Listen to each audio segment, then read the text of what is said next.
এই যে কবরস্থানে কত স্বপ্নওয়ালা আশাওয়ালা মানুষ শুয়ে আছে, যাদের প্ল্যানিং ছিল অনেক বড়, কিন্তু প্ল্যানিং পর্যন্ত পৌঁছাতে পারেনি।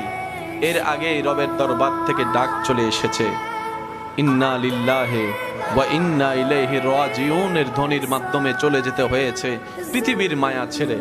কত মানুষ আছে, উপর থেকে আমরা মাটিটা দেখি, ভিতরের মানুষটাকে তো আমরা দেখিও না। যার যার আত্মীয় হয়তো সে চিনতে পারে, কিন্তু এতটুক তো বলা যেতে পারে কত ডাক্তার শুয়ে আছে, কত চেয়ারম্যান শুয়ে আছে, কত প্রভাবশালী শুয়ে আছে, কত জমিদার শুয়ে আছে, কত টাকাওয়ালা শুয়ে আছে, কত স্বপ্নওয়ালা শুয়ে আছে। এই কবরস্থান, বিভিন্ন কবরস্থান, সর্ব কবরস্থান আমাদেরকে শিখাই দেয়, দেখছো আজকে নিজের চোখে যাহা, একদিন তুমি থাকবা সেই ঘরে। দেখে নাও, মন জুড়াইয়ে দেখে নাও, চোখ খুলে দেখে নাও। আজকে তুমি উপর থেকে মাটি দেখছো, একটা দিন সময় আসবে মাটির নিচ থেকে তুমি দুনিয়া দেখতে পাবে, দুনিয়া দেখতে পাবে।